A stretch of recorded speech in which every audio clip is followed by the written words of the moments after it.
Female Secession, Feminism, Art, and Design, which is the latest feature in the IES Abroad Alumni virtual event series. This event will be recorded and will be posted on our alumni events webpage, which I will post in the chat for future viewing. Today, we are honored to welcome IES Vienna alumni, Dr. Megan Brandow-Faller and Wanda Bubriski.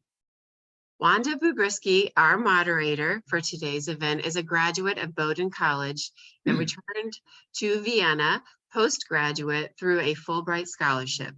She went on to achieve a master's in art and architecture from Yale University, which led her to become the founding executive director of the New York-based Beverly Willis Architecture Foundation.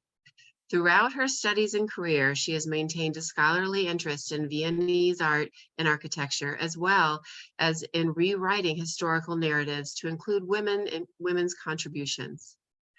Throughout today's event, we will welcome your questions in the Q&A option of the Zoom menu for the Q&A session later in our event. Please also be sure to access the chat option in the Zoom menu for all research and reference links corresponding to today's discussion. Thank you, Megan and Wanda, for your time today. We are all looking forward to learning from your expertise and your research.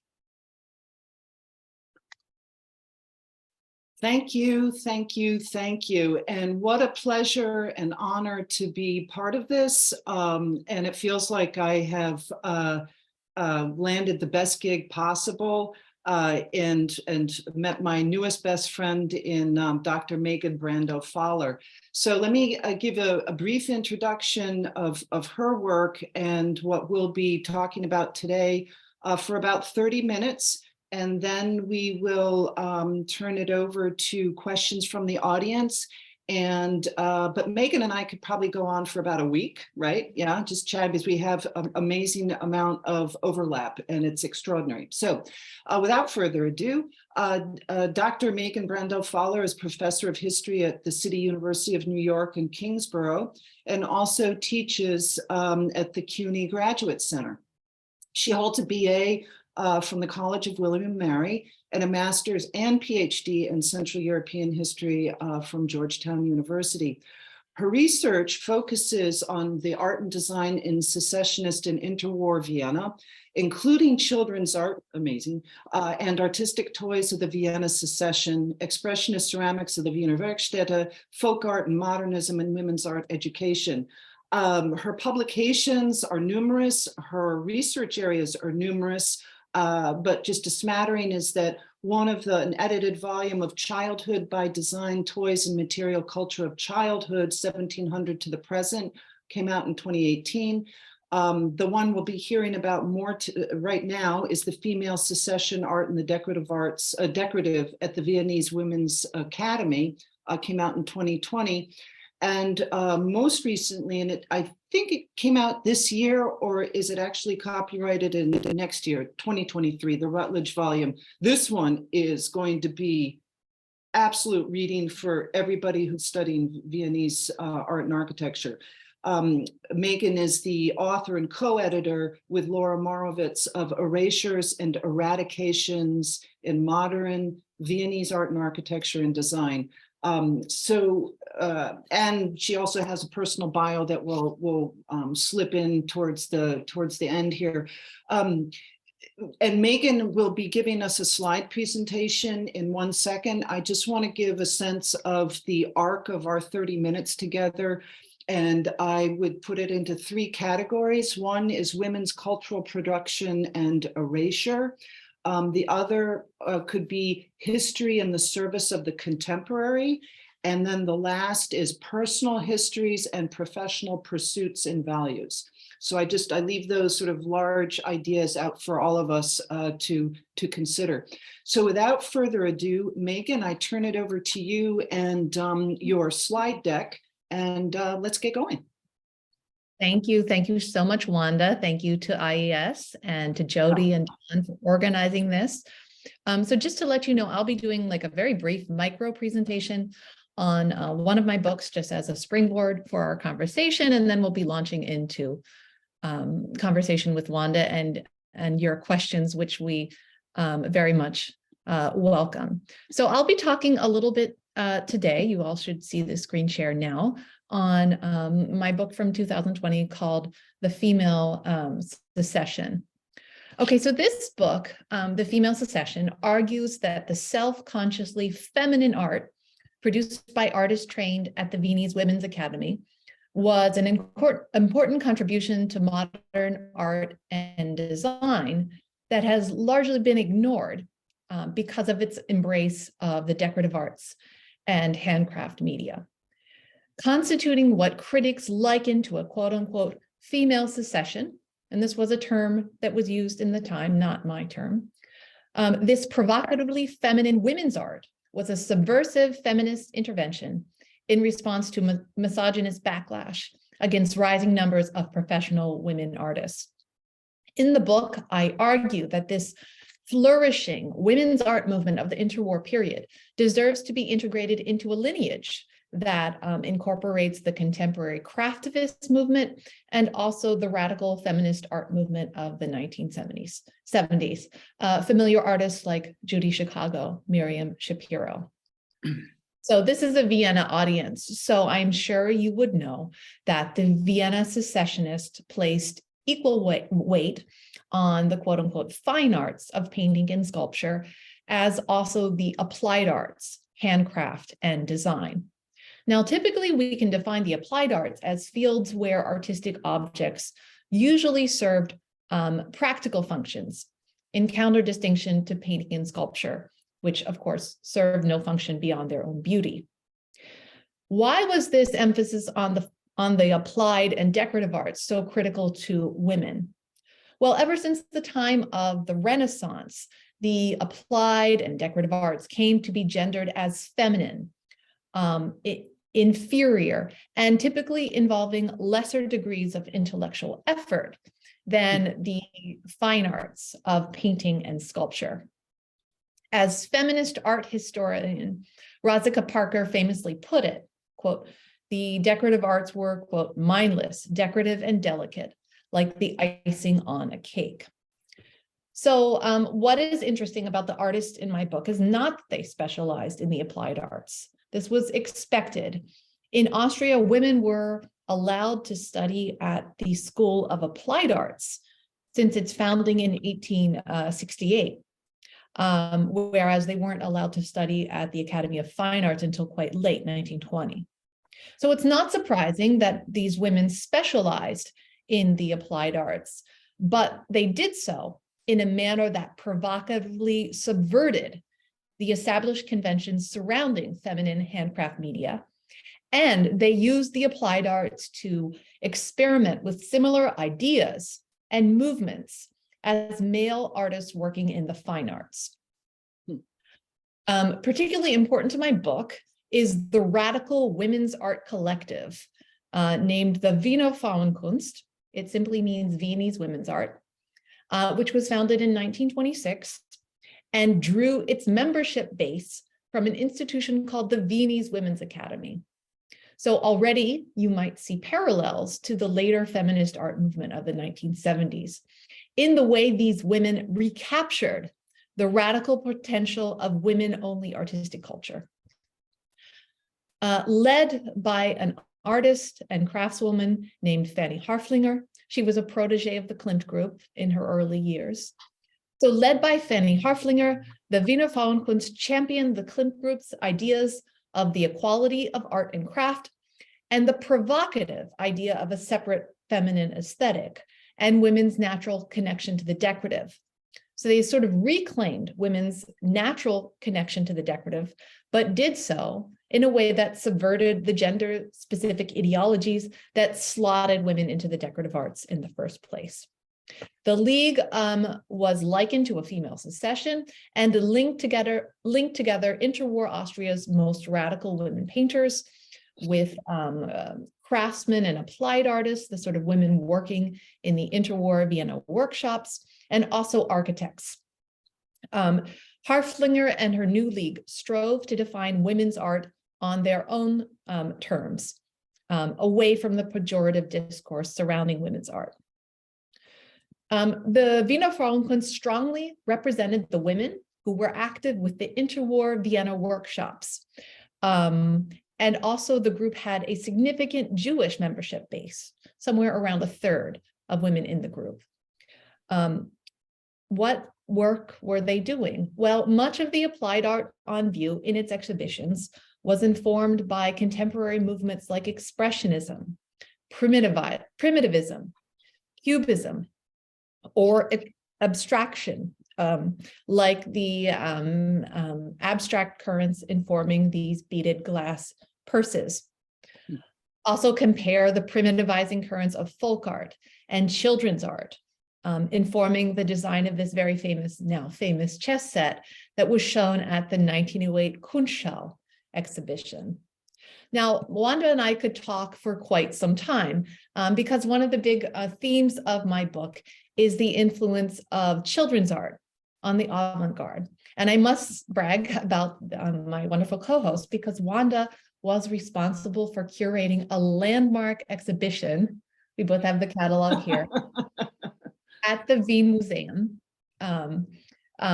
called Franz Zizek, Pioneer of Art Education. So if you're not familiar with him, Zizek was a Viennese art educator.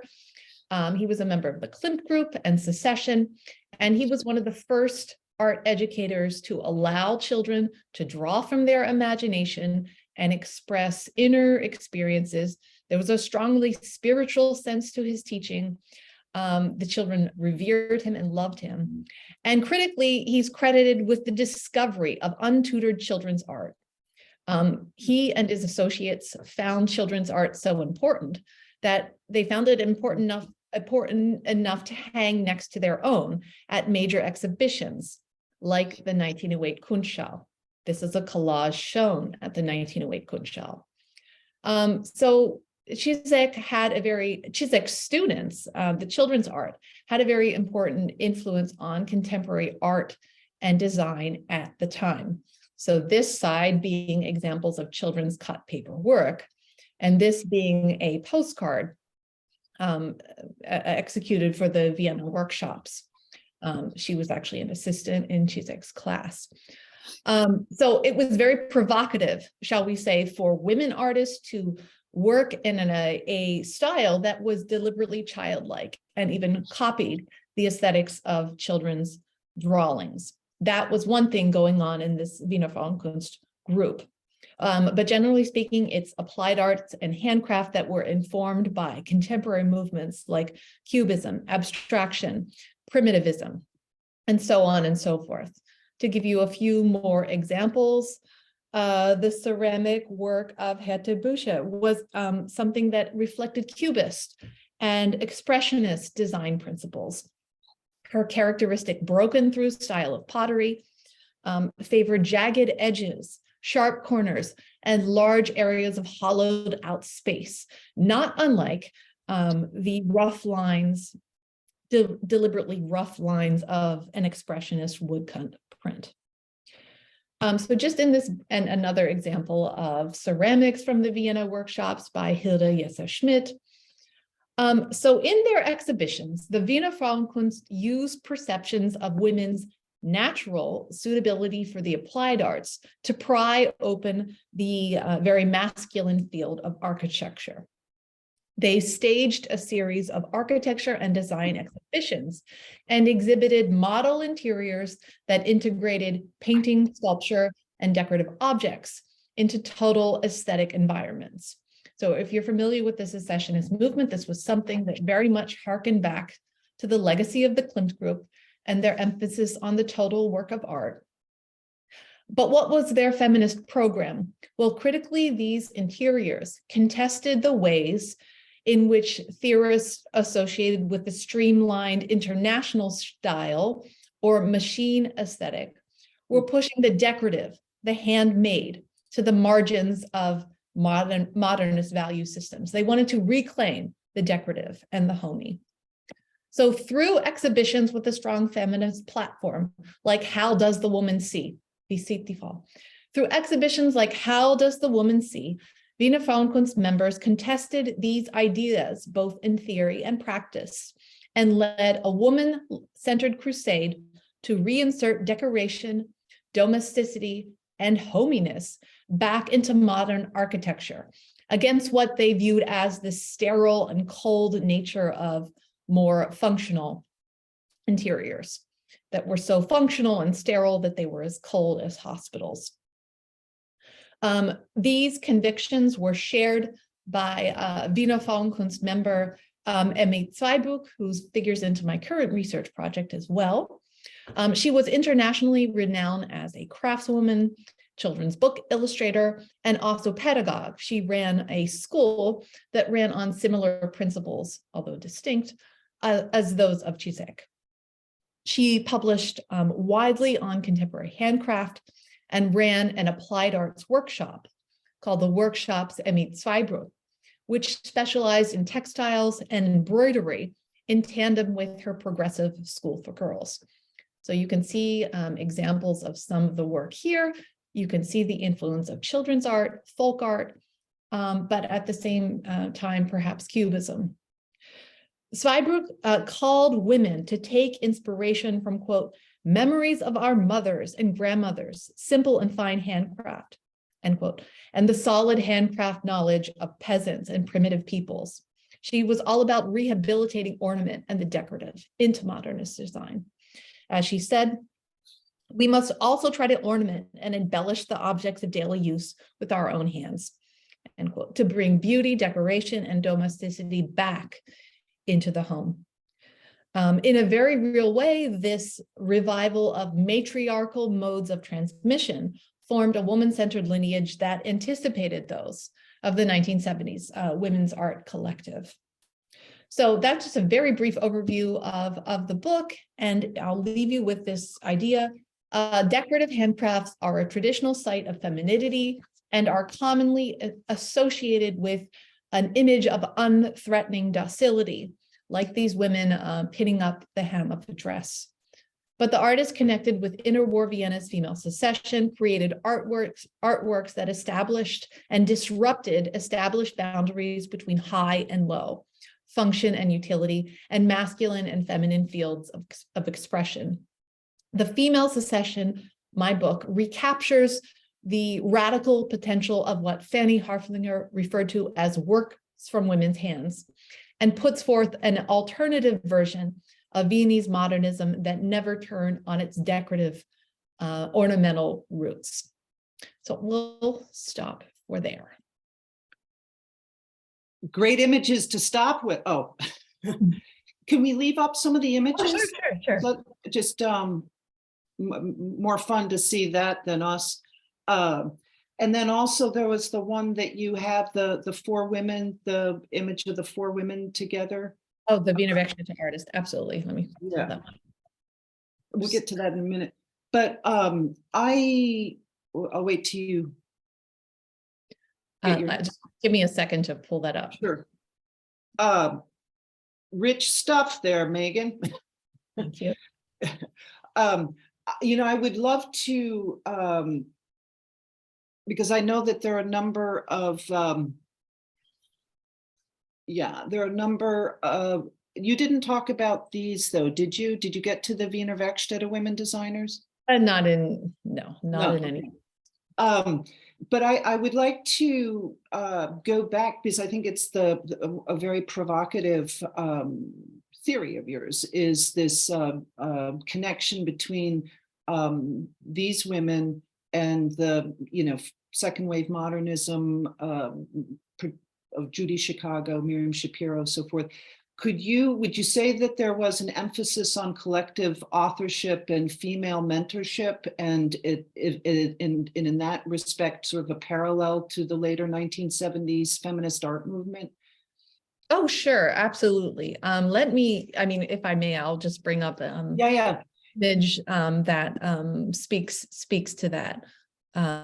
Maybe this one. So with ceramics in the interwar Wiener Werkstätte, there was a tremendous emphasis on collective authorship and sharing styles and genres together. One of the most remarkable things to come out of the interwar Wiener Werkstätte ceramics workshop was this form, the Frauenkopf, or female head.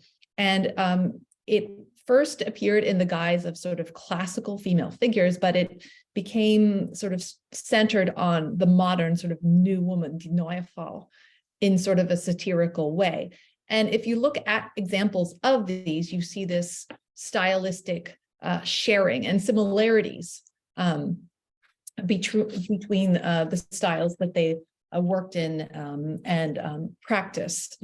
This is a fantastic image of the women at work in the Wiener Werkstätte ceramics workshop. I've been thrilled that this image was not only used in my book, but it's been used in some important recent exhibitions. We can talk about that as well.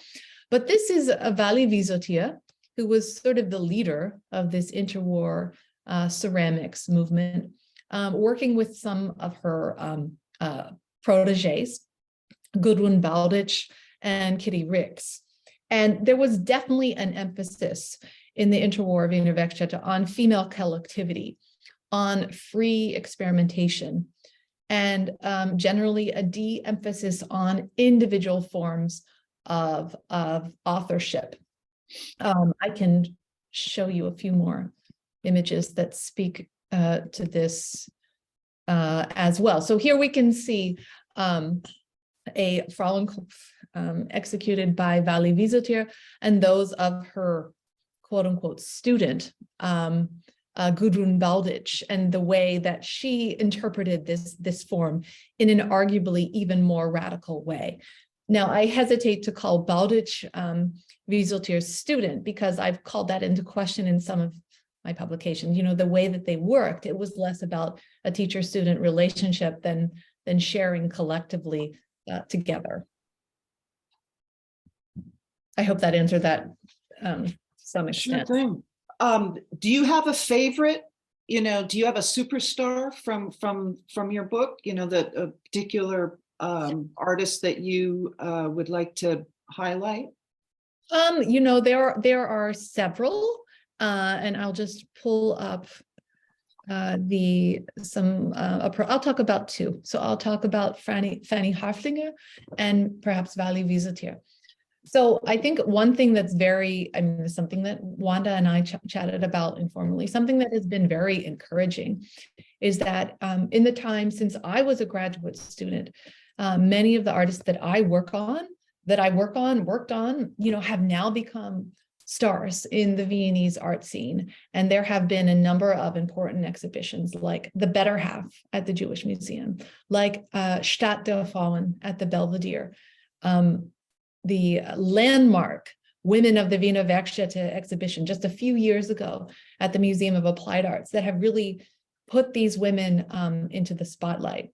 And one central artist in the book is Fanny Harflinger. She was the organizer and instigator of this radical women's art movement. So she was talented in many ways as a curator, but she was a very multi-talented artist craftswoman. She was typical of the so-called universal artist ideal.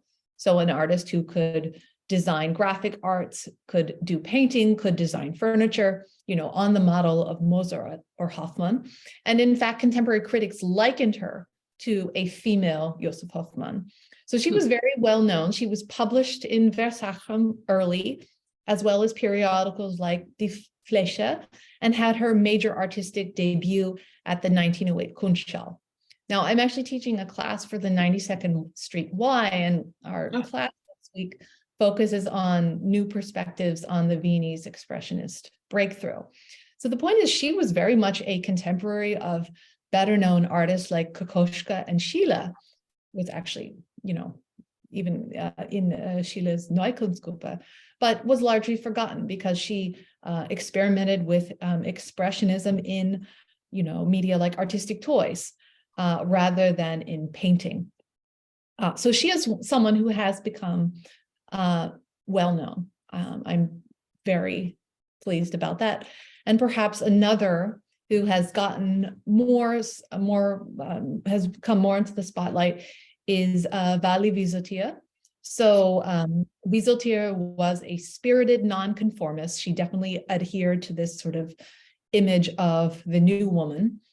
She was very, very talented at self-promotion and marketing. You know, look at this publicity photograph here.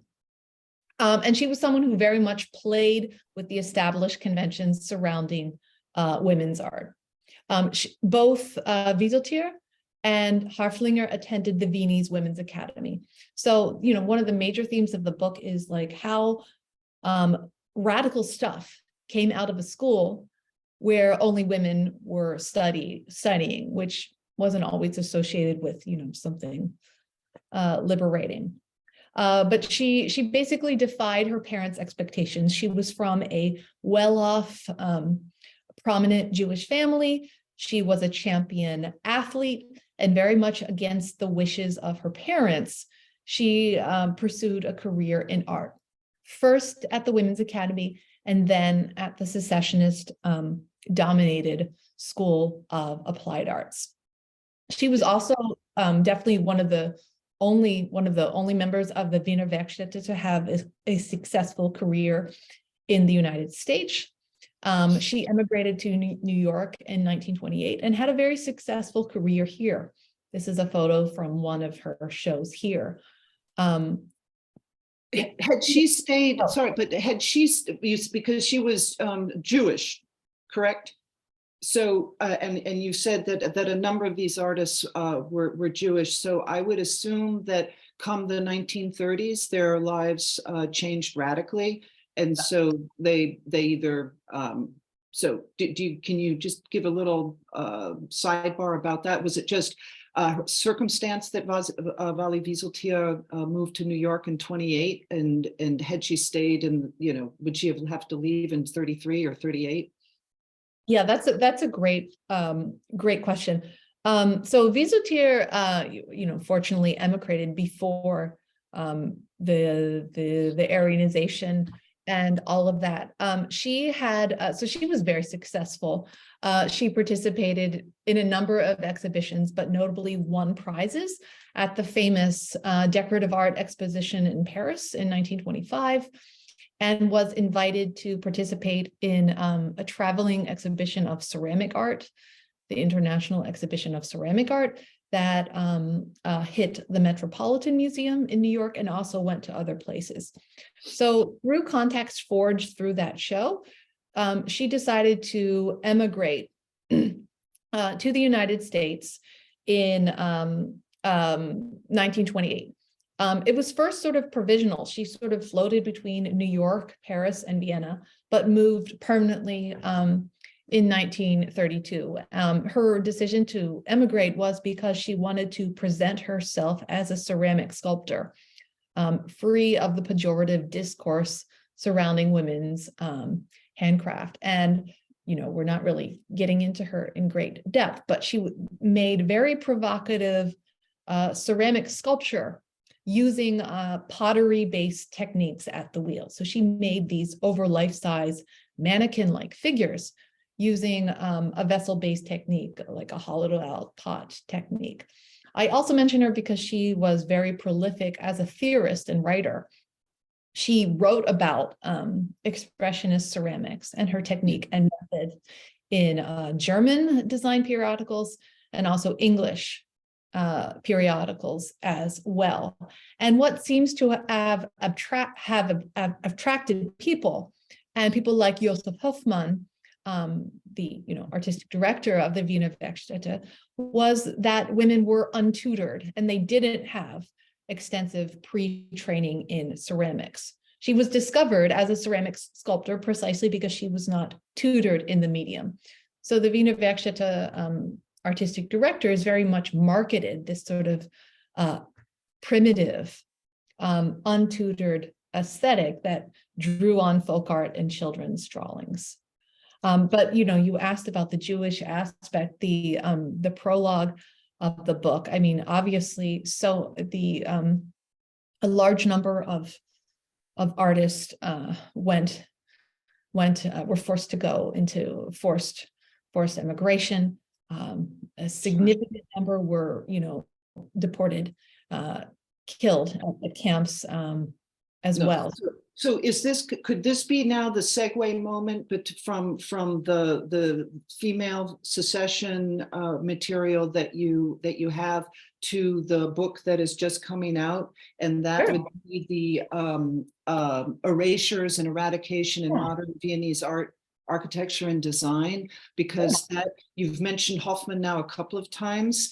And the reason I want to bring this up is that there is a segue to my own work with the Beverly Willis Architecture Foundation. One of our first big programs was at the Museum of Modern Art in 2007, and it was called Women in Modernism, Making Places in Architecture.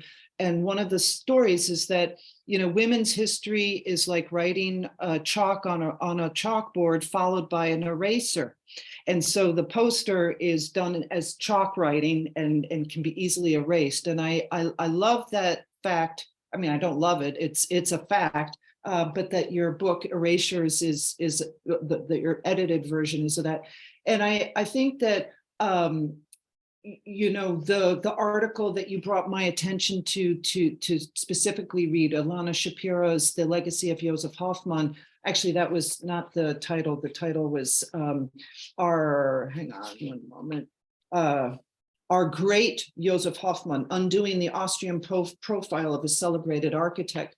And so this is the shift in history. And how, so my work at the time I was doing the Zizek show, so forth, I'm dating myself, but that was 40 years ago. So, you know, a lot has changed. And in fact, all the material that you're talking about, Megan, I was not aware of, and it was not part of the dominant discussion about, you know, it was very much male and very much you know, painting. The Wiener Werkstätte was of course heralded, but not any of the later story of Hoffman's complicity with the National Socialists. And as I said earlier, it's a bristling account of you know, how we as artists, you know, artist legacy, how it's shaped by the historical moment, and in what you're doing of recovering sort of a recuperative historical exploration is so important. And I just was wondering if you have, you know, if you'd like to just give us a snapshot of, you know, how this book transpired, and what has the reception been, if it hasn't been published yet, then obviously there's not the reception, but what was the major motivation for it? Thank you. So I'm perhaps Jody or Dawn could share. I just popped the link to the book into the webinar chat. If possible, the organizers could share that link with the participants so they could see what we're speaking about. So Wanda is speaking about my latest book, which is an essay collection called Erasures and Eradications in Viennese Modern Art, Architecture, and Design. Thank you so much, Jody. So this was a book that came out of a conference that my colleague Laura Morowitz and I organized for the CAA back in 2018. I have no idea. Precisely on some very problematic erasures from the canon of modern Viennese art and design. So the book, we are thrilled with the book because we've gotten, you know, some of the top names as well as some rising stars on the scene. And it primarily deals with three types of erasures. First, the erasure of Jewish artists, Jewish critics, as well as the problematic, you know, complicity, shall we say, of leading Viennese artists and architects in National Socialism. So for instance, there's an essay by my colleague in Vienna, Alana Shapiro, on Joseph Hoffman's spotty, shall we say, record during the Nazi period, and the way, you know, he accepted commissions from the party and so on and so forth. He lived in an Aryanized apartment. This is not always widely publicized So it deals with the erasure of Jewish artists and critics, as well as the political uses of Viennese modernism as a way of papering over the Nazi past. We do a lot with historiography and covering like the Vienna 1900 industry, as a way of sort of deflecting attention from the past. So the erasure of Jewish artists and critics is one theme. The second part of the book deals with gendered erasures. And then the third is essentially on understudied artist movements with special emphasis on issues of ethnicity, race, which is often not talked about in Viennese modernism. That's the thrust of the book. Well, it's opening up a whole new world and a whole new historiography, and I think it's wonderful. Brava! It's definitely a book that will change. I think will change a lot of pedagogy and the historiography of Vienna 1900. So I think we have about 3 minutes of our allotted time. So going to segue into the more personal history.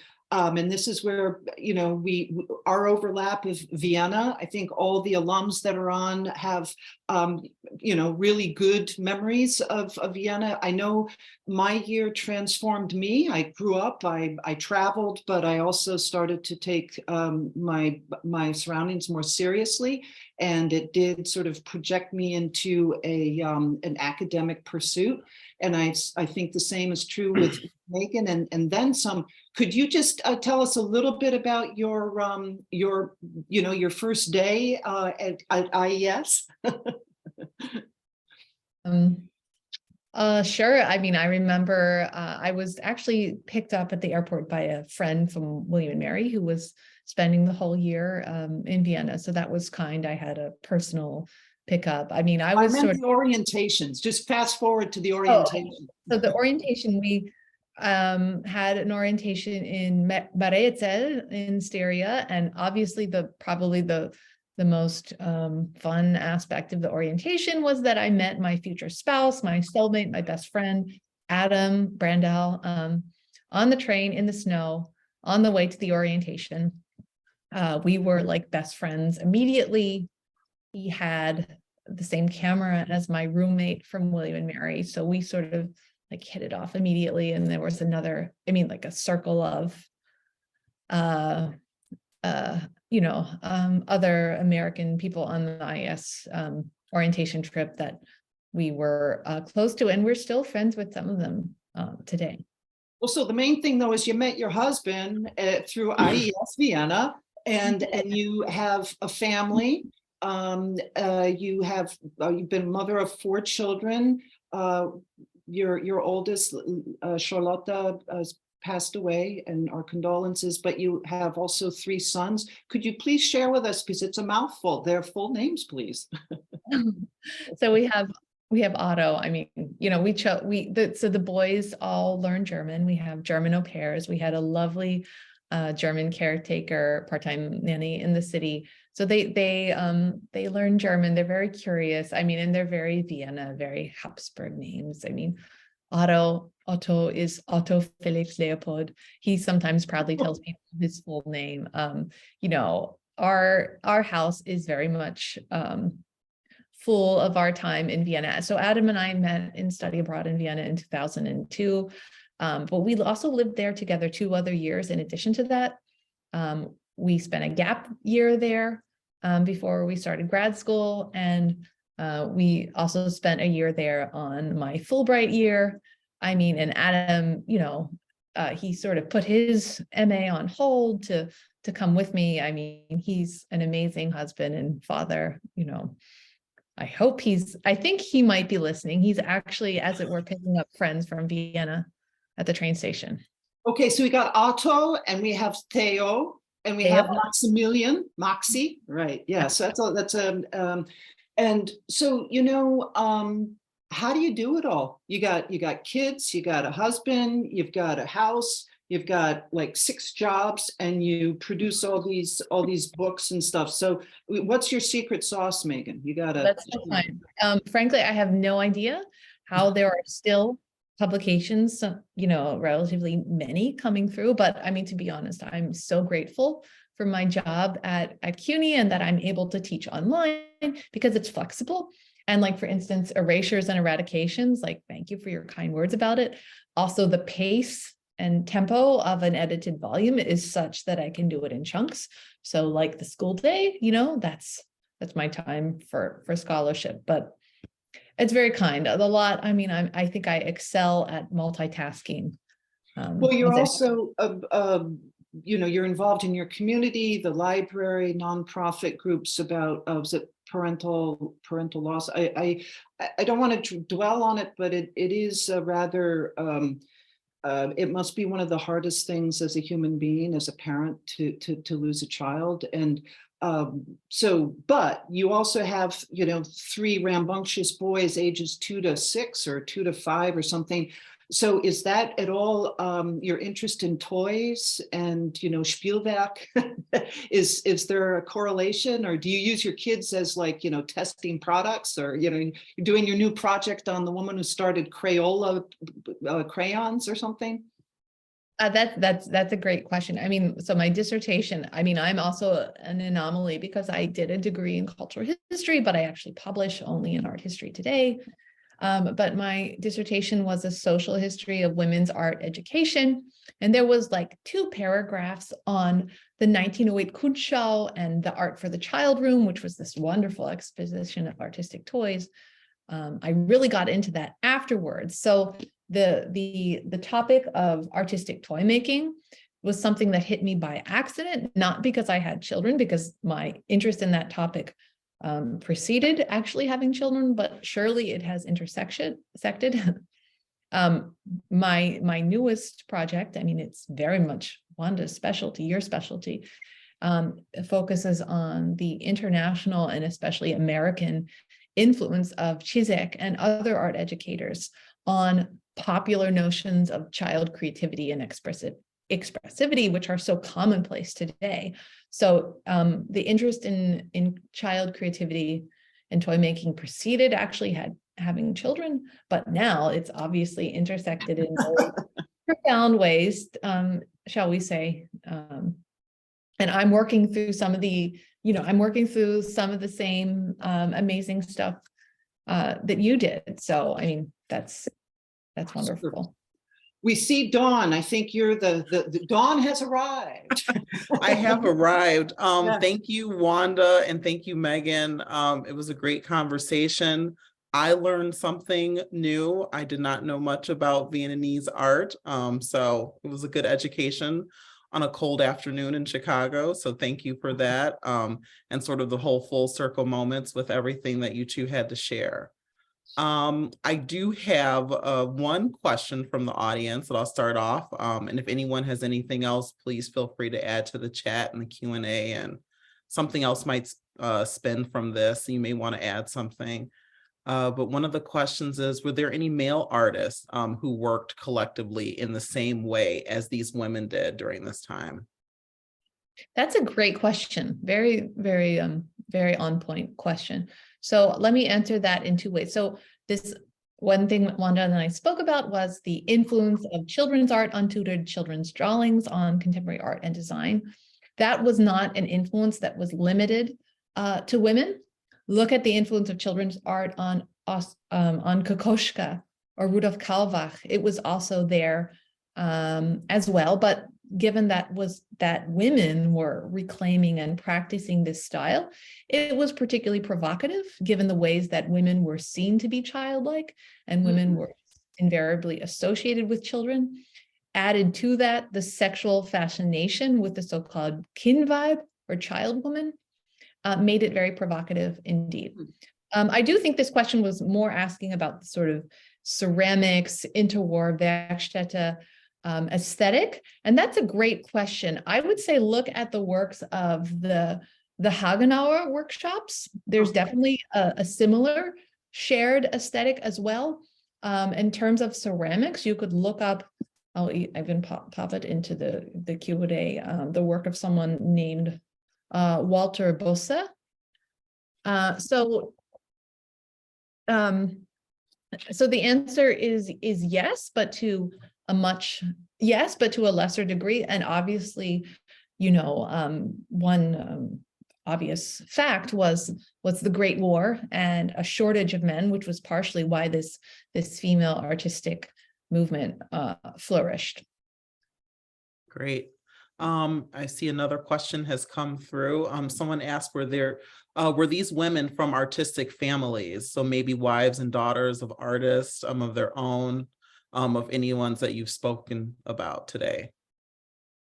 That is a great question. I love that question.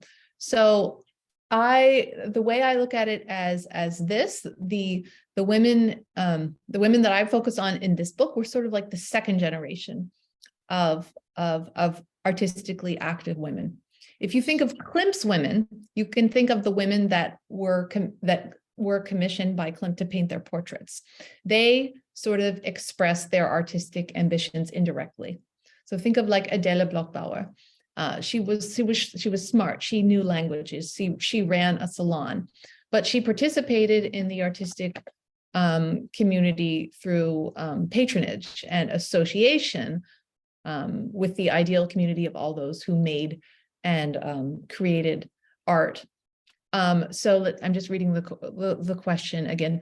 How acceptable was it to go to women's art school? They weren't usually from artistic depends on how we define art and artistic. So one thing notable about the Vienna Secessionists is that their definition of art making was less hierarchical than in the past, and they believed that patrons had an almost equal role as that of artists. So by patronizing and enjoying art, you were almost of an equal rank as the person who signed the painting. So were their fathers necessarily artists? No, but they were often from like the orbit of people who went to secession exhibitions, et cetera. How acceptable was it to go to that women's art school? That is a great question. So one thing I mentioned, the School of Applied Arts, today's Angewandte, the Kunstgewerbeschule, that was open to women from its beginnings in 1868. And there was an interesting social phenomenon whereby the male students were sort of more or less from the artisanal class. The female art students were of a distinctly higher social class, the sort of daughters of senior civil servants. That's a German term. It does seem that the Women's Academy was more socially accepted than other alternatives because it was only for women. And they had like life classes, but again, it was only for women. But even then, like artists like Wieseltier, she had to fight her father. She swore to him that she would never marry and go to art school. So generally speaking, I would say it was like the second generation of artistically active women, this interwar generation that was more radical, that was more comfortable reclaiming women's artistic culture and genres and media that were perceived as feminine. Thank you. That's a great question. Great. And then Wanda, there's a question for you. If there were any women architects in the Vienna movement? The only, yeah, I'm sure there were. I studied this stuff 40 years ago where there was very little, it was a very small canon that was perpetuated. So, the ones, so of the secession, which would be 1900, to my knowledge, no. I'll defer to Megan. You can only practice if you have access. In architecture is not like painting or sculpture. You have to know about structure, and you kind of have to have that pedigree of going to the Technische Hochschule. So I'm sorry, I cannot answer definitively yes or no. But there have been some very prominent women architects, you know, subsequently. But Megan, do you know of any architects that were, you know, compatible or rivals to Wagner and Hoffmann? So, no, I mean, so Fanny Harflinger was also active as an architect in interior architecture as well. She didn't design a whole building. So that's in an architecture. So that's that I could tell you about women today in the United States who have of a certain age, but that they were relegated into interior design when they really wanted to do the exterior design. So there is still a very hierarchical gender stratification and hierarchical division exterior and interior. Yeah, definitely. I mean, one name that I would throw out there, one name one might know or learn of is Liane Zimbler. So she was interwar Austria's first civil certified female architect. She got her license in 1924, and she was, you know, full out civil architect. Because of the economic crisis of the time, she largely specialized in renovations of existing interiors, because, you know, people had these grand Ringstrasse apartments and, you know, needed to make them into something smaller and more practical. But there are a number of female architects in my book, and the theme is, you know, how they used perceptions of women's suitability for the applied arts and decorative arts to pry open this field. The one I wanted to know is Grete Schutte-Lohotzky. And I actually met her when I was on my Fulbright in Vienna. She lived right near the Wienseile, you know, near Markt, yeah. And she's hardcore socialist, you know. She and her work was, she was known for the Wiener Küche, but she streamlined it. So she was in some ways a total antithesis of the women that you were showing. You know, she was all about functionality and you know, the modern movement, and trying to make the house and domesticity a more efficient experience to you know, liberate the woman from all the hard work of the domestic realm. Yeah, exactly. I mean, so Grete Schutte-Lohotzky famously declared, "I am not a kitchen," but, you know, she was very committed to socialist politics. Zimbler, the other architect I mentioned, was sort of like the middle class equivalent of her, and working for a very different audience. And obviously the ways in which these Wiener Werkstätte women artists made applied arts objects that were emphatically non-functional was in conflict with Schutte-Lohotzky's functional aesthetic and associated social democratic values. That's a huge topic and conversation. It's not that the women artists in the Wiener Werkstätte were trying to be, you know, anti-socialist. It's just that the media and genres that were open to them were the applied arts. And it was not a political statement saying that they wanted to make things that were not affordable. Great. See, Jody, I think that's our cue, right? That is the cue. I'm going to bring Jody back in to wrap things up for the day, but I want to thank you both again for your time on this interesting subject.